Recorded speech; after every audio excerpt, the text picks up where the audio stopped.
normativ care va fi aplicat și cele mai importante măsuri de eficientizare energetică care le promovează CETNOR.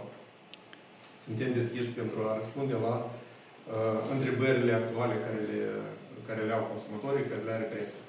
Cu ce datorii intră Bălțenii în noul sezon de încălzire față de CETNORD? Acum, în început de sezon, datoria totală a consumatorului constituie de 58 de milioane, ponderea cea mai mare a consumatorii casnici în valoare de 45 de milioane. Se simte o scădere a acestei datorii? Este o scădere mică a datoriilor înregistrate de consumatorii casnici. Dacă să vorbim de izolarea termică, da, este un proiect frumos, dar până când înțeleg că este primul. Urmează și alte blocuri? Evident, urmează și alte blocuri, doar că, după cum v-am menționat, noi am promovat un proiect pilot, ca să fie clar și în ce constă, spunem, specificul acestui proiect pilot, pentru că este separat, avem statistică separată.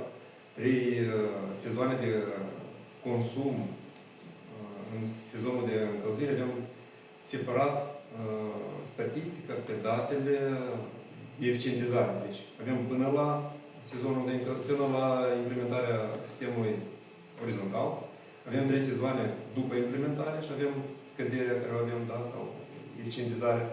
Și respectiv o să avem, după implementarea fazei 2 sau după implementarea a doilea etape următoarea etape de eficientizare a învelopare, o să avem statistica consumului înregistrat de acest bloc locativ, care, printre altele, era cel mai neeficient din punct de vedere energetic din municipiul Bălți, nu din cel mai neeficient. Deci plăteau facturi destul de mari, deoarece ai specific constructivul acestui bloc locativ. Și el a fost promovat din cauza că a vedea dinamica scăderii consumului în funcție de etapa de eficientizare energetică a blocului locativ. Respectiv, după cum v-am menționat, noi mai avem blocuri locative care deja s-au instalat sistemul orizontal și vom încerca să căutăm alte proiecte cu grant, componente de grant, ca să fie continuate aceste exemple sau aceste proiecte pilot.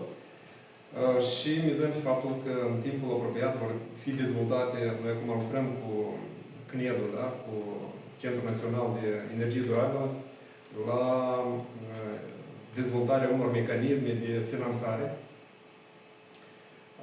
din aceste fonduri pentru a implementa masiv aceste măsuri de eficientizare, inclusiv și orizontală și după asta învelopare. Cu privire la tarife, în următoarele luni ne așteptăm la majorări sau scăderi a tarifului la energie termică? Deci, tariful la energie termică a fost recent aprobat. După cum ați văzut, avem tarife destul în micșorare.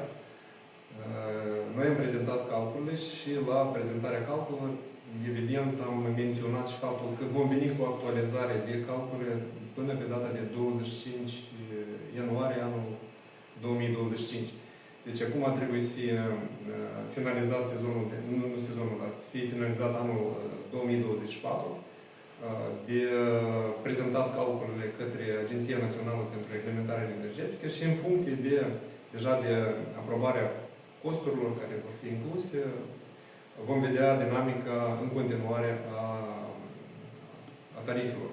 Acum ne este complicat să spunem că vor fi menținute în micșorare sau poate puțin în majorare, dar eu nu cred că o să fie majorare, vor fi menținute sau în micșorare în funcție deja de actualizarea prețurilor, cheltuielilor și toate celelalte date tehnice care sunt prezentate, tehnico-economice.